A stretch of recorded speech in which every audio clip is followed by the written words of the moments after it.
कैकेयी आरती की थाली लेके आई है, पर भरत को उस आरती में सुख नहीं है। भरत आरती की तरफ नहीं देख रहे हैं, भरत इधर उधर झांक रहे हैं, कैकेयी के पीछे की तरफ देखना चाहते हैं कि राम जी कहां हैं, पिताजी कहां हैं। आज मां कैकेयी अकेली कैसे आई, बाकी माताएं कहां हैं। जब कोई नहीं दिखा तो भरत जी कहने लगे, कहूं कहां तात कहां सब माता। मां पिताजी कहां हैं, सब माताएं कहां हैं। कहूं कहां तात कहां सब माता, कहां श्री राम लखन प्रिय भ्राता।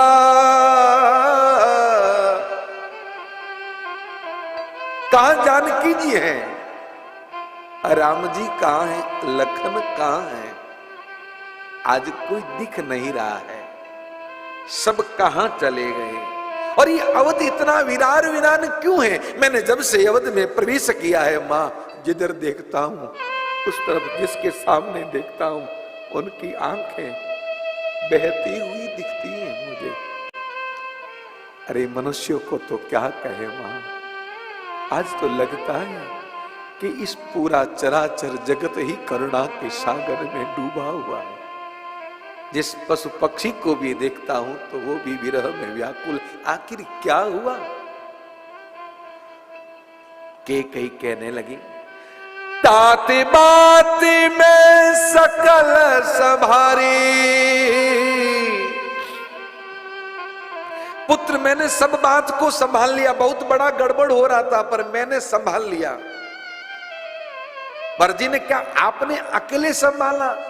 नहीं नहीं, संभाल तो मैंने लिया पर मेरी उस बात को संभालने में भय मंत्रा सहाय बेचारी। मंत्रा ने मेरी उसमें थोड़ी सी सहायता की, बाकी बात मैंने संभाल ली। भरत कहने लगे, क्या संभाला वो मैं जानना नहीं चाहता, वो बाद में सुनूंगा। पहले मुझे बताओ कि अवध दुखी क्यों है।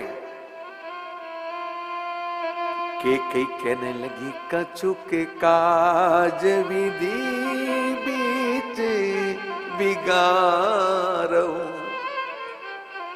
बेटा बात सब संभाली लेकिन बीच में विधाता ने गड़बड़ कर दिया। थोड़ा सा कार्य विधाता ने गड़बड़ कर दिया। क्या गड़बड़ किया?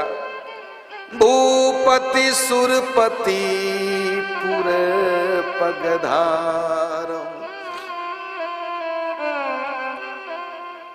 तुम्हारे पिता देवलोक हो गए। अब विचार कीजिए,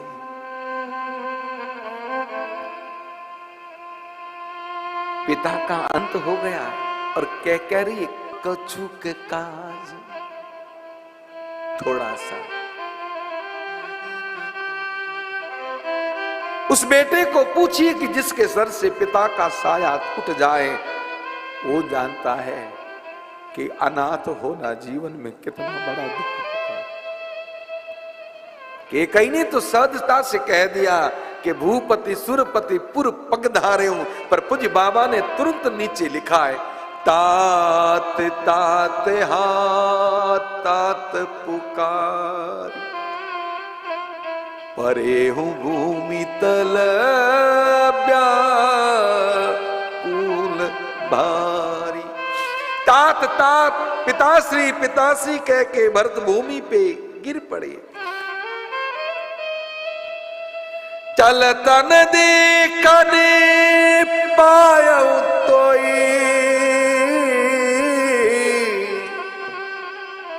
मैं कितना अभागा हूं कि आपको जाते समय देख भी नहीं पाया।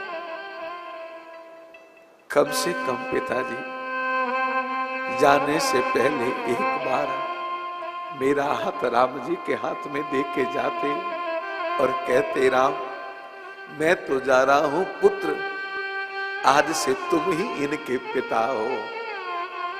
तात राम नहीं सौंपऊं मोही।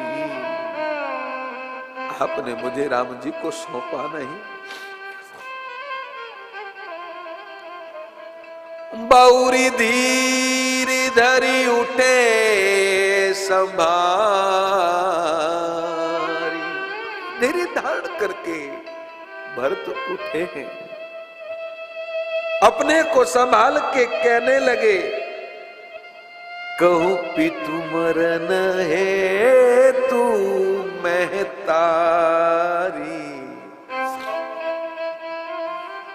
पिताजी की मृत्यु का क्या कारण हुआ मां? अगर वो बीमार थे तो मुझे सूचना तो देती। एकदम से वो कैसे? जो ही भरत जी ने कहा, आदियों ते सब आपनी करनी।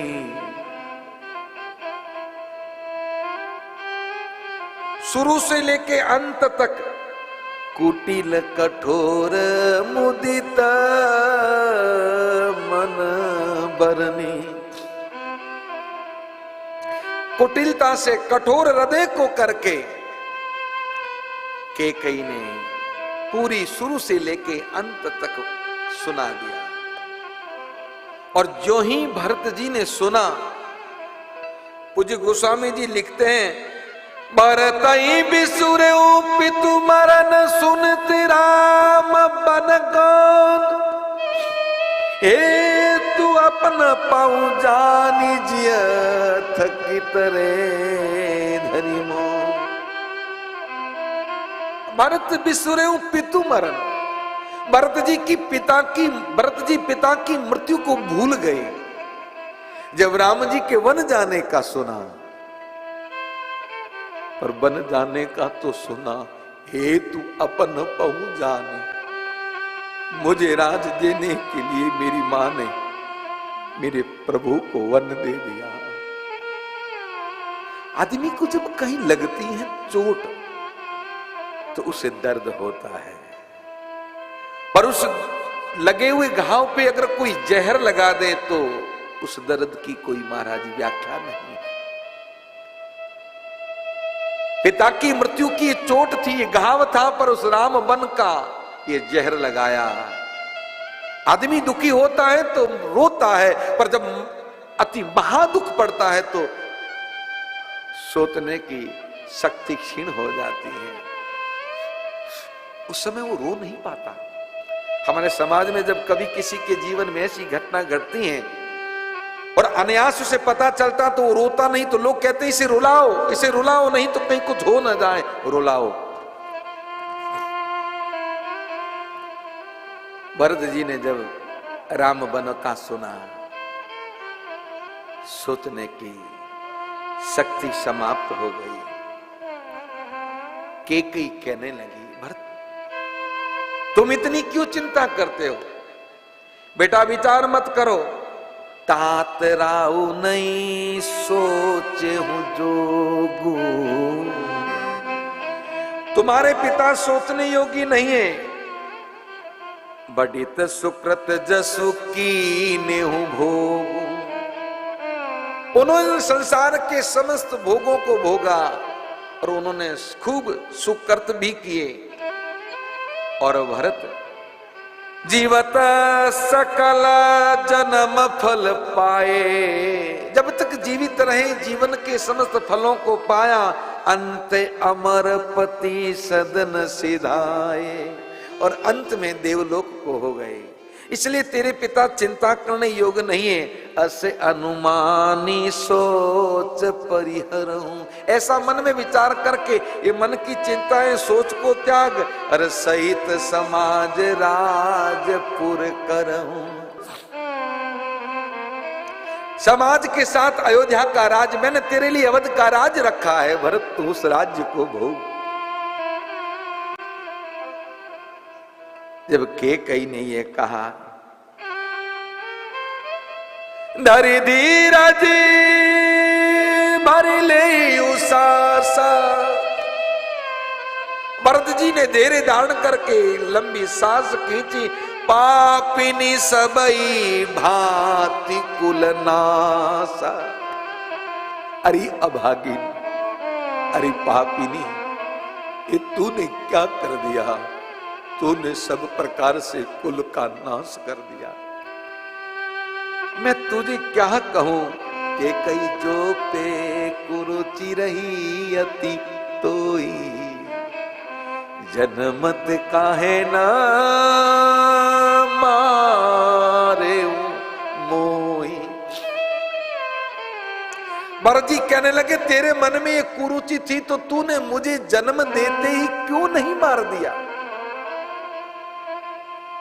पेड़ काटते पालहु सींचा, मीन जियानित बारी उलीचा। किसी व्यक्ति को कहें कि पेड़ के पत्तियों में पानी दे देना, तो आदमी पेड़ के तने में पानी देगा तो पत्तियों तक पहुंच जाएगा, पर वो मूर्ख आदमी पेड़ को ही काट के नीचे डालें और फिर पत्तियों में पानी दें तो पत्तियां रहेगी? किसी तालाब, किसी पोखरे से पानी को निकाल दें फिर कहे मछली जीवित रहे, कैसे रहेगी? भरत कहने लगे के कही, हंस बंस दशरथ जन कराम लखन से भाई, कि जननी तू जननी भई, विदिशन कवन बसा। हंस वंश, हंस जैसा मेरा उज्जवल रघुवंश,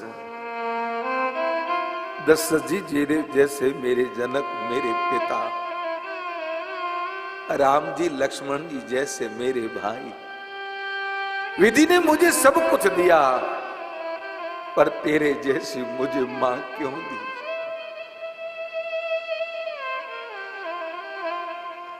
जो पे कुमत कुमत जियठयो, खंड खंड होई हृदयन गयो,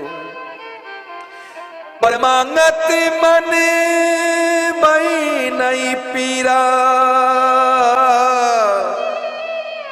कि गरी न जी मुख परे उन कीरा।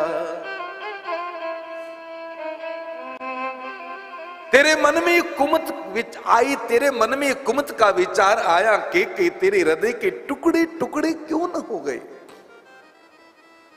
तूने जब ये वर मांगा तेरे मन में पीड़ा नहीं हो? तेरी जीभ गल क्यों न गई? तेरे मुंह में कीड़े क्यों न पड़े? भरत कहने लगे के कही, ये तूने बड़ा गलत कर दिया। जननी मैं न जियो बिनु राम,